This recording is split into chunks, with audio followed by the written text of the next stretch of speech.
trouver la vérité dans ce monde qui veut tout oublier. Le seul récit qu'il a annoncé depuis bien des années. Mais il est encore temps de croire que seule la Bible offre l'espoir. Levons-nous ensemble pour voir sa puissance. Il nous suffit seulement de croire que tout ce qu'elle dit est vrai pour que notre humanité soit sauvée.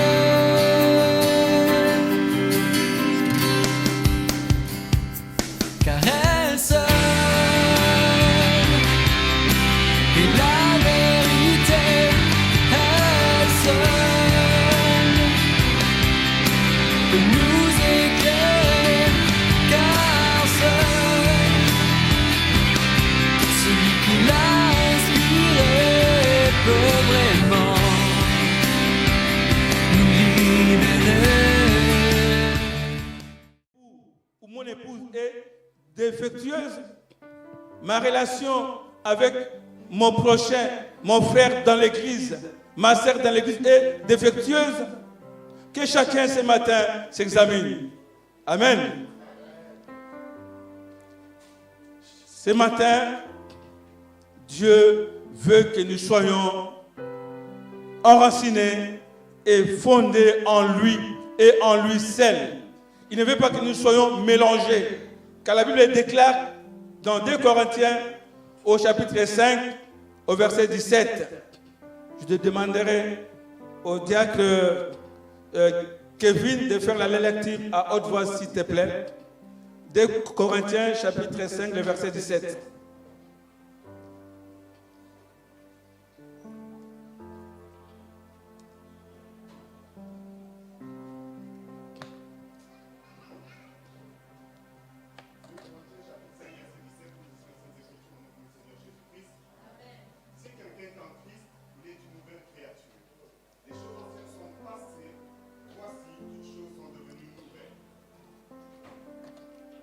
Amen.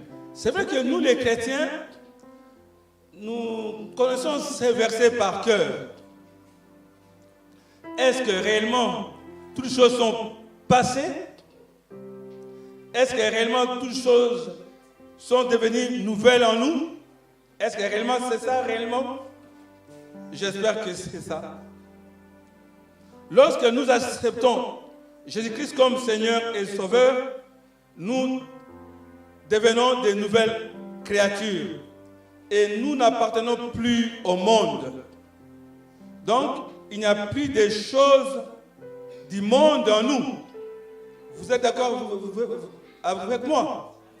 Il n'y aura plus de choses du monde en nous. Donc, nous sommes comme, j'avais dit précédemment, nous sommes innocents comme un enfant dont l'intelligence n'a pas encore été exposés au mal ou associés aux valeurs du monde lorsque nous naissions en Christ Jésus. Dites Amen. Les choses anciennes sont passées et maintenant nous devons vivre notre présent en Christ. Donc nous devons maintenant enraciner et fonder en Christ parce qu'on a déjà tout déraciné. Christ nous a libérés. Christ avait, par sa mort et par sa résurrection, il avait déraciné tout ce que l'ennemi avait pu planter dans nos vies, dans nos familles. Parce que quand nous sommes nés, on reçoit des choses aussi de la famille.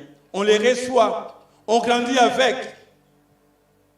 Et quand on reçoit Christ, Christ nous transforme.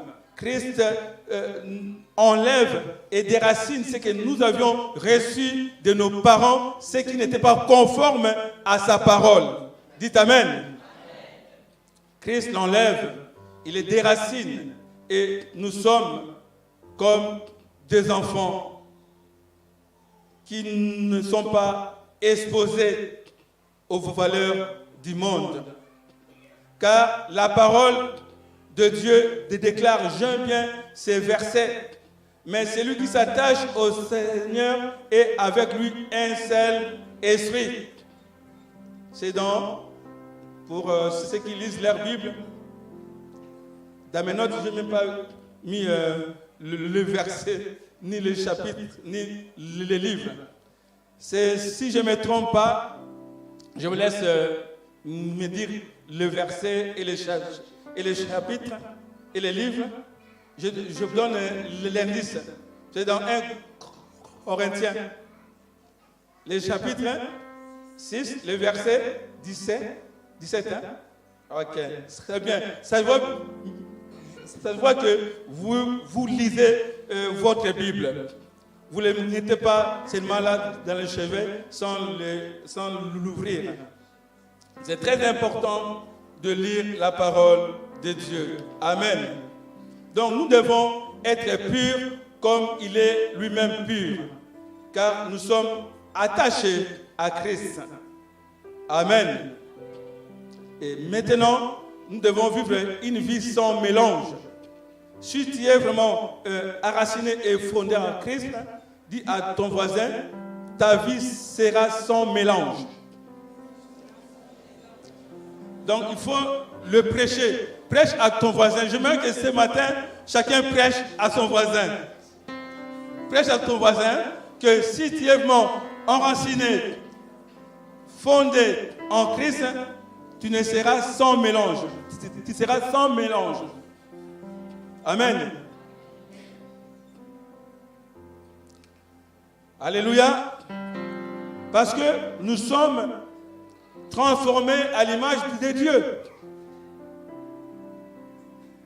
Avec une connaissance renouvelée et une compréhension transformée. Et maintenant, une vie sainte, comme nous dit Ephésiens 4, le verset 24. Et à revêtir l'homme nouveau, créé selon Dieu dans une justice et une sainteté qui produit la vérité. Amen. Pire en ce qui concerne les mâles. La connaissance du mal ainsi que l'abandon constant aux méthodes de Satan éloigneront beaucoup de personnes du sentier de la foi et de l'obéissance.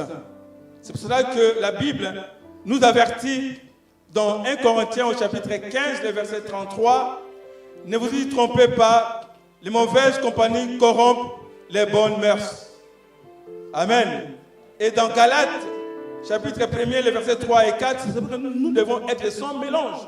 Celui qui est enraciné et fondé en Christ, il doit vivre une vie sans mélange, une vie pure, qui glorifie le Seigneur. Amen. Et dans Galates 1, le verset 3 et 4, je résume ces versets, la Bible dit, Jésus-Christ s'est donné lui-même, en fait, de nous arracher du présent siècle mauvais. Amen. Donc, c'est pour cela que, pour que nous puissions être enracinés, je répète encore, et fondés en Christ, chaque jour, nous avons besoin du Saint-Esprit. Dis à ton voisin que tu as besoin du Saint-Esprit. Alléluia. Nous avons besoin du Saint-Esprit. J'ai besoin du Saint-Esprit pour que je demeure pur et vivre une vie de sainteté. J'ai besoin du Saint-Esprit pour que je puisse vivre une vie chrétienne sans mélange, ni avec des éléments étrangers qui pourraient détruire ma relation avec Christ. Je dois demeurer dans la présence du Saint-Esprit. Amen. Je dois rester attaché au cep. Amen. Puisque vous avez reçu Christ, Jésus, le Seigneur, comportez-vous comme des gens unis à lui. Donc, on doit se comporter comme des gens unis en Christ.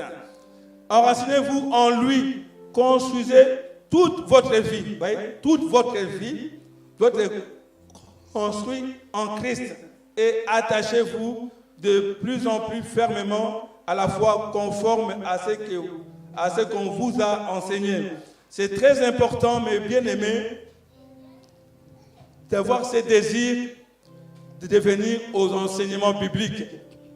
C'est très important. Le mercredi, ici dans ce lieu, il y a des enseignements bibliques. Mercredi soir, c'est à partir de 19h. Tous les soirs, chaque mercredi, on doit venir, on doit avoir ce désir de venir parce que la Bible déclare que lorsque les disciples, ils ont reçu Christ, lorsqu'il y a eu l'effusion du Saint-Esprit, et Pierre a prêché, et ceux qui étaient touchés par la prédication de Pierre, il y avait 3000 hommes ce jour-là, les jours de la Pentecôte. La Bible dit qu'ils étaient assidus aux enseignements des apôtres. C'est très important qu'on soit assidus aux enseignements. Donc, les mercredis soirs, je vous invite de venir dans ces lieux. Les vendredis soirs, après 18h, on a des séances d'études de la Bible. C'est très important que nous soyons vraiment enracinés et fondés en Christ à travers les Écritures. Amen. Qu'est-ce à dire? Ne peut s'enraciner que ce qui a été planté ou semé, cela va de soi. Il y a donc d'abord celui qui plante et celui qui sème. Le plant ne se plante pas lui-même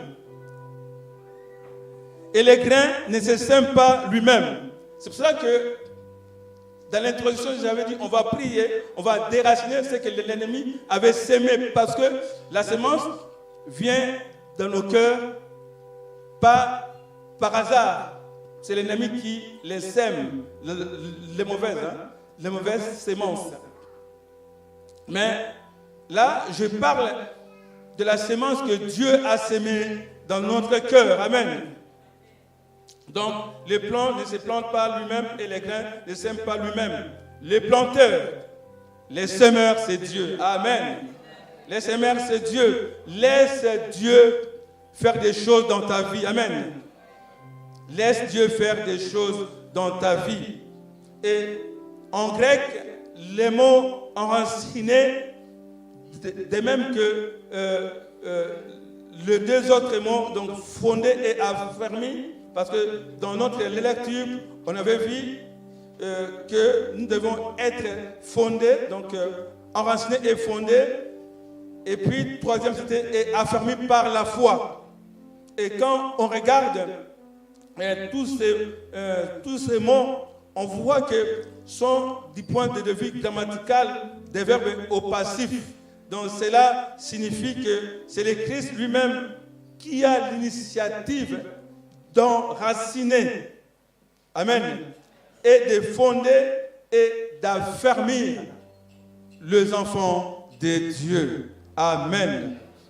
Notre racine en Christ Jésus est notre fondement. Dis à ton voisin que notre racine en Christ Jésus est notre fondement. C'est sur quoi tout est construit. Amen. C'est sur quoi tout est construit. Et quand le vent viendra, on sera inébranlable. Amen. Parce que nous sommes construits en Christ. Il est le rocher de notre vie. Amen. Il est le rocher de notre vie. Nos racines, donc, c'est sur quoi tout est construit. Nos racines profondes en Christ Jésus nous donneront une base solide pour résister aux tempêtes, aux épreuves et aux défis de la vie. Lorsque nous sommes vraiment fondés, donc enracinés et fondés en Christ. Alors, que signifie réellement être enraciné dans le Christ? Premier point, je dirais, cela signifie avoir un fort désir de connaître et d'aimer le Christ, quoi qu'il arrive. Nous sommes là. Quoi qu'il arrive, nous devons connaître le Seigneur et l'aimer. Et j'aimerais qu'on lise dans Philippiens au chapitre 3, le verset, après du verset 8 jusqu'au verset 11.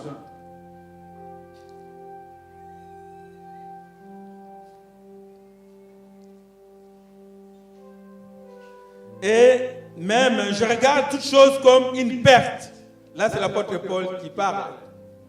Je regarde toutes choses comme une perte à cause de l'excellence, de la connaissance de Jésus-Christ, mon Seigneur. Amen. Pour lequel j'ai renoncé à tout.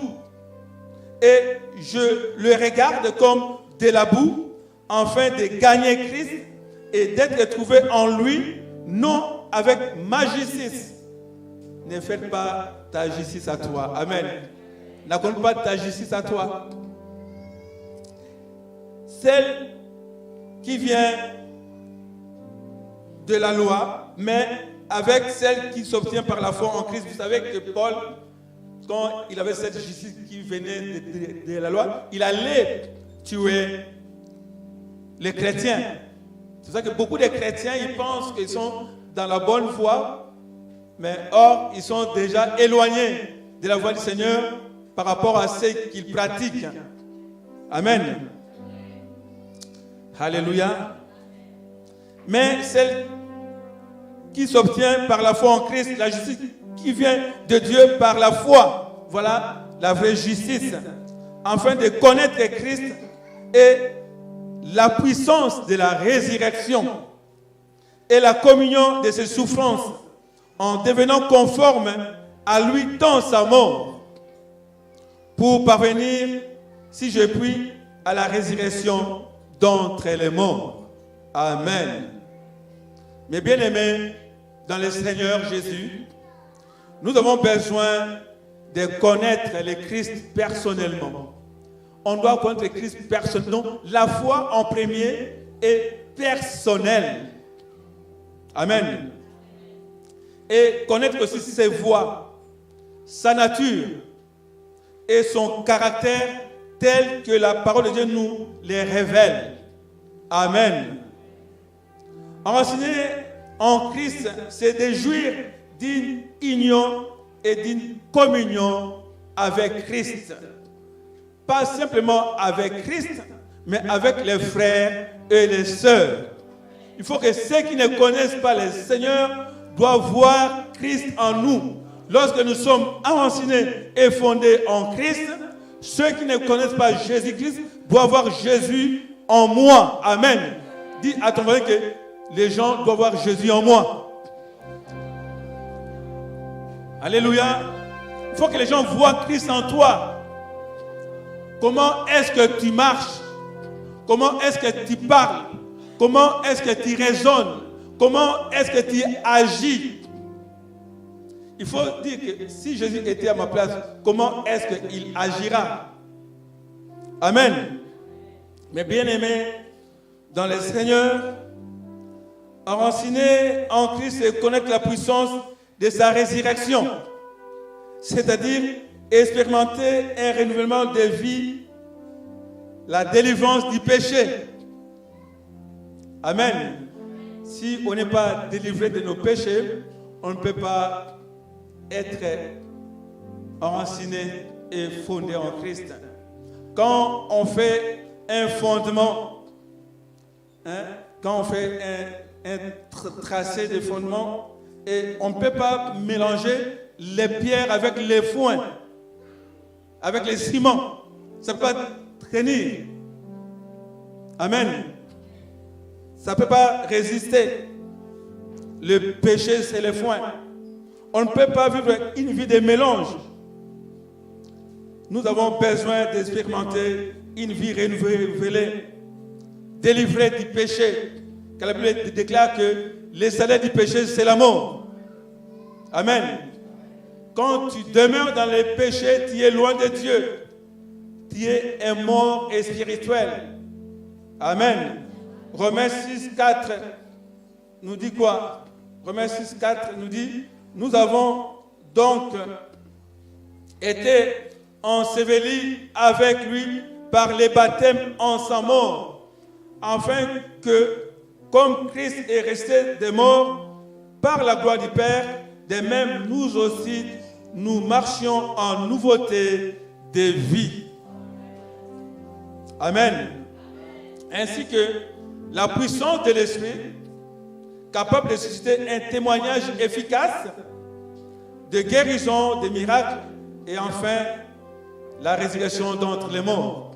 Et dans l'Église, on doit vivre toutes ces choses lorsque nous demeurions, vraiment, lorsqu'on demeure en Christ et lorsque nous sommes enracinés et fondés en Christ, on doit vivre ces choses. On doit vivre des miracles, des guérisons, mais ce sont les moyens. Mais le but est d'être trouvé pur pour que nous puissions vivre éternellement avec Christ. Amen. Le but c'est d'être avec Christ lorsqu'il viendra chercher son Église. Le but aussi est de sauver les âmes perdues. Amen. À travers notre comportement, notre attitude, notre façon de vivre au milieu de ceux qui ne connaissent pas le Seigneur. Le deuxième point, enraciné en Christ, c'est d'avoir foi en Christ Jésus, même quand c'est difficile à comprendre. Amen. Je répète encore, enraciné en Christ, c'est avoir foi en Christ Jésus, même si c'est difficile à comprendre. Parfois, on ne comprend pas tout. On ne comprend pas tout. Et dans Ésaïe, chapitre 26, les versets 3 et 4, la Bible dit ceci. À celui qui est ferme dans ses sentiments, tu assures la paix. À celui qui est ferme dans ses sentiments, assure la paix. La paix parce qu'il se confie en toi. Même quand on ne comprend pas tout, confions-nous dans le Seigneur. Amen. Même quand je ne comprends pas tout, on doit se confier dans le Seigneur. Même lorsque je traite des moments difficiles, je dis Seigneur, pourquoi confie-toi, fais confiance au Seigneur car c'est lui qui connaît ton lendemain. Même si aujourd'hui tu souffres, tu penses que tu t'en sortiras pas, mais sache qu'en Christ tu t'en sortiras. Parce qu'il est le maître des temps et des circonstances. Et en lui nous avons tout. Nous sommes assis avec lui dans le lieu céleste. Tout ce qui est en Christ, il est en nous. Amen. Acclamons le Seigneur. Tout ce qui est en Jésus nous appartient aussi. Même quand tu ne comprends pas tout, même quand c'est difficile, mais que ton regard soit fixé sur Jésus. Amen. Que ton regard soit fixé sur Jésus. On va lire Hébreux chapitre 12. Alléluia. Amen. On va lire à partir du verset 1 jusqu'au verset 2. Nous donc aussi, puisque nous sommes environnés d'une si grande nuée de témoins, rejetons tout fardeau et les péchés qui nous enveloppent si facilement et courons avec persévérance dans la carrière qui nous est ouverte, ayant les regards sur Jésus. Amen.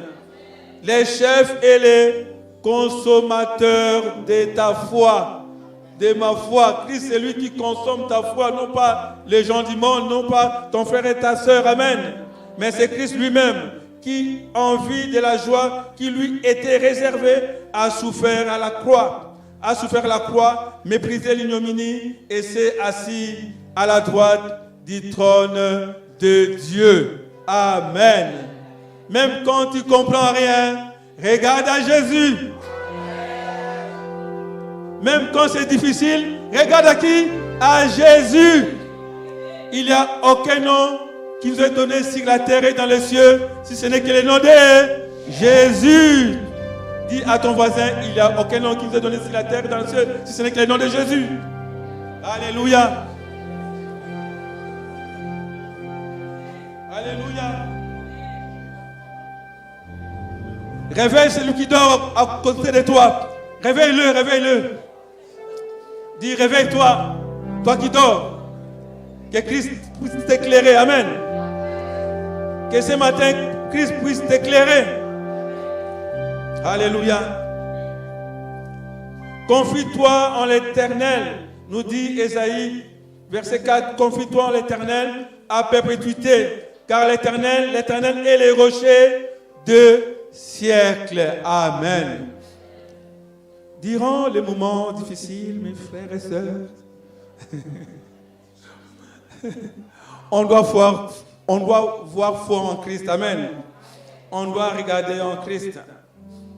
Durant les moments de difficulté, nous devons nous efforcer continuellement de garder nos esprits tournés vers le Seigneur dans la prière. Amen. Dans la confiance et dans la persévérance. Amen.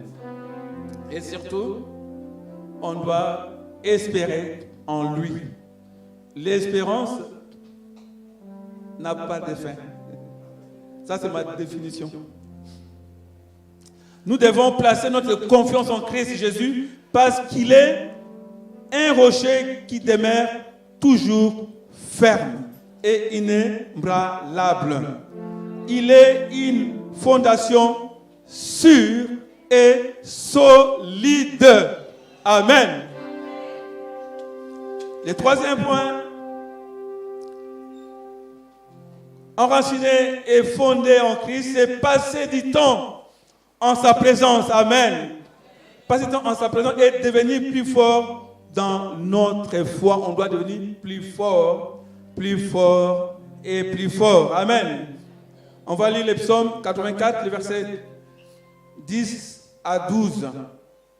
La Bible dit ceci: toi qui es notre bouclier, vois, ô Dieu, et regarde la face de ton oint. Mieux vaut un jour dans tes parvis que 1000 ailleurs. Amen. Je préfère me tenir sur les seuils de la maison de mon Dieu plutôt que d'habiter sous les tentes de la méchanceté. Car l'Éternel Dieu est un soleil et un bouclier. L'Éternel donne la grâce et la gloire bien à ceux qui marchent dans l'homme qui se confie en toi. Mes frères et sœurs, le monde est incapable de répondre à nos besoins. Oh. Je répète encore, le monde est incapable de répondre à nos besoins. Dans le monde, il y a l'insatisfaction. Vous pouvez avoir toute la richesse du monde, votre cœur sera toujours mécontent. Je peux dire ceci, nous sommes tous insatisfaits tant que nous ne connaissons pas Dieu. On est insatisfaits lorsque nous ne connaissons pas Dieu. C'est pourquoi il est important que nous soyons enracinés, fondés dans le Christ et affermis dans la foi. Et dans les mots encore enracinés et fondés, ces mots évoquent des images qui communiquent la vie, la force et la stabilité. Amen. Dis à ton voisin, dans les mots enracinés et fondés, évoquent des images qui communiquent la vie, la force et la stabilité. En Christ, nous sommes stables. Amen. Je ne sais pas si vous suivez. J'ai dit, en Christ, nous sommes stables. Amen. Nous ne sommes pas déstabilisés, nous sommes stables parce qu'on sait à qui nous mettons notre foi. Amen.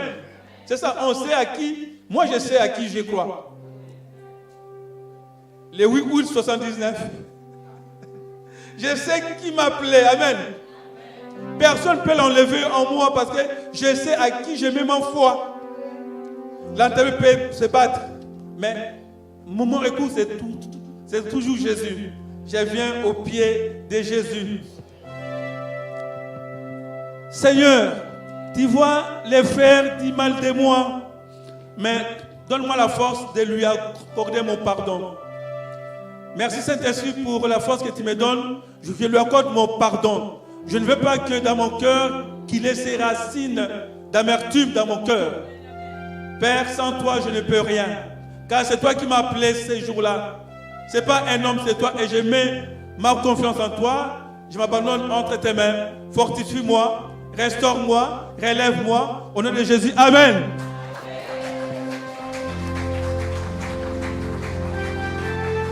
Quand tout va mal, on doit se réfugier en lui. On doit venir en lui parce que c'est lui qui nous a appelés. Ce n'est pas un homme. Et on doit mettre notre foi en Dieu. Amen. Enraciner réfère aux racines qui maintiennent un arbre en place, malgré les tempêtes qui les secouent. Fonder évoque l'image d'une maison bâtie sur des fondements stables. Amen. Et là, j'ouvre une parenthèse pour la jeunesse. Beaucoup de nos jeunes sont déstabilisés dans la vie par les doutes provenant d'une société mauvaise qui s'oppose à la vie chrétienne. Mais je vous encourage ce matin, jeunes, levez-vous, ne soyez pas déstabilisés. Et vous devez regarder à Jésus. Ce matin, je vous encourage d'être affermis dans la foi. Je vous encourage d'avoir les temps d'intimité avec Jésus. Des temps de partage entre les jeunes. Les temps de partage entre vous, la jeunesse. De partager vos expériences pour que cette société ne puisse pas vous éloigner de Christ. Au contraire, vous devez être la tête dans cette société. Vous devez être en haut dans cette société.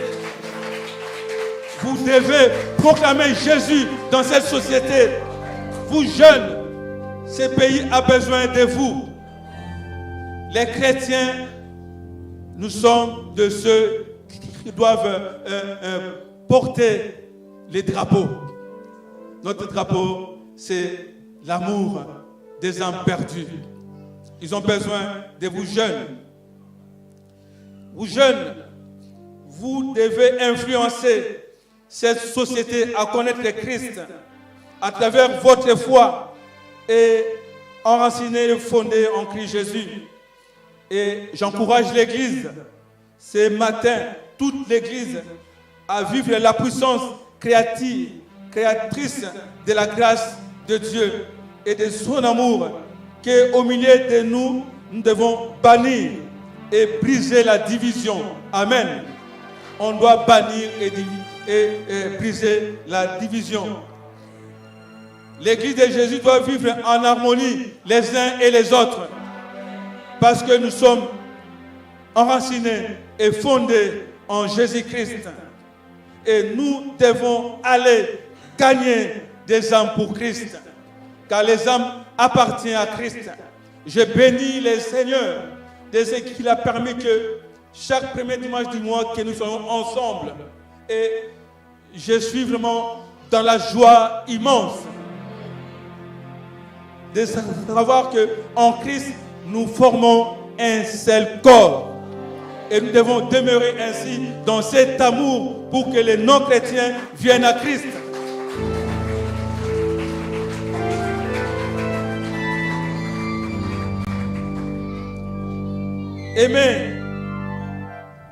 Aimez Dieu, frères et sœurs. Aimez ceux qui ne connaissent pas Dieu. Il est là. Aimez Dieu, aimez ceux qui aiment Dieu et aimez ceux qui ne connaissent pas Dieu. Ça, c'est ma vision de l'Église. Ça, c'est ma vision de l'Église. Nous sommes une seule personne en Christ Jésus et on doit se soutenir car nous sommes enracinés et fondés en Christ. Et pour conclure, j'aimerais qu'on lise Jérémie 17. Vous connaissez bien ce passage. Jérémie 17, de 7 à 8. Jérémie 17, de 7 à 8. C'est là que je conclus mon message de ce matin. Et j'invite la chorale de venir derrière. La prochaine fois, la chorale, vous devez rester ensemble, là-bas ou là-bas, vous devez être ensemble. Je ne veux plus vous voir séparés. Hein? Les frères et sœurs, je ne veux plus vous voir séparés. La prochaine fois, vous devez s'asseoir ensemble. Quand nous sommes une seule église, on doit bannir cette mauvaise habitude-là.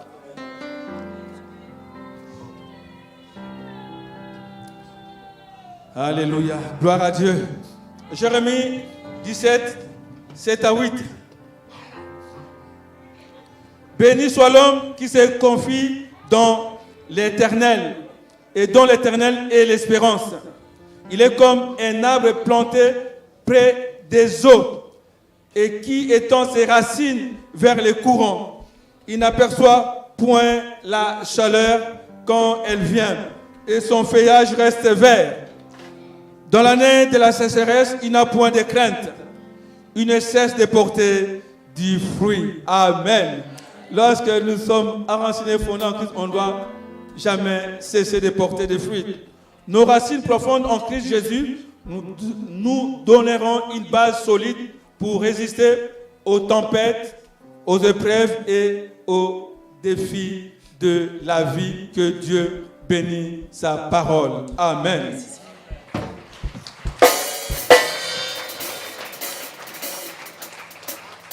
Et si on peut chanter ces chants, je demande à l'église qu'on s'élève et avant qu'on puisse chanter ces chants, j'aimerais qu'on puisse prier parce que je ne doute pas, qu'on puisse prier pour l'homme de Dieu, le pasteur François qui va faire effectuer un voyage. J'aimerais qu'on puisse l'abandonner entre les mains de Dieu, que le Seigneur soit son guide, son protecteur, et que le Seigneur puisse planir déjà son chemin, que le Seigneur puisse agir déjà dès maintenant, que le Seigneur puisse agir là où il va aller, que le Seigneur puisse déjà les garder et tout ce qu'il mangera, buvera, puisse être sanctifié par le sang de Jésus. Prions tous et levons nos mains, prions pour notre frère, le pasteur François. Prions. Dieu Père, j'ai la ferme assurance, Seigneur, au moment où mon frère bien-aimé, il est enraciné en toi, Christ Jésus, sa foi est fondée en toi, personne touchera sa vie.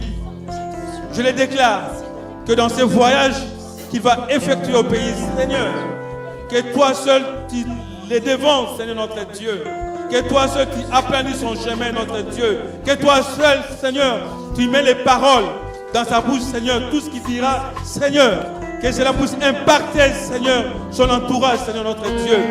Que tu l'entoures de ton amour, Seigneur, de ta bienveillance, notre Dieu. Que tu l'entoures, Seigneur, d'un feu, Seigneur, mon Dieu, mon roi. Et l'autre ennemi s'approche de lui, Seigneur, qui devienne comme de la paille, qui soit consumé par le feu qui l'entoure, au nom puissant de Jésus. Que ton sang les couvre, les protège, Seigneur. Tout ce qu'il mangera, vivra, Seigneur, soit sanctifié dès maintenant par le sang de Jésus. Là où il dormira, nous le sanctifions ces lieux au nom de Jésus. Que tes anges l'accompagnent, son allée, Seigneur, son séjour, son retour. Il va en bonne santé, il rentre aussi en bonne santé et protège sa famille qui est ici. Père, nous te disons merci. Car tu nous as exaucés, que toute ta gloire te revienne. En ton nom Jésus, l'Église dit Amen. Amen. Amen. Gloire à Dieu.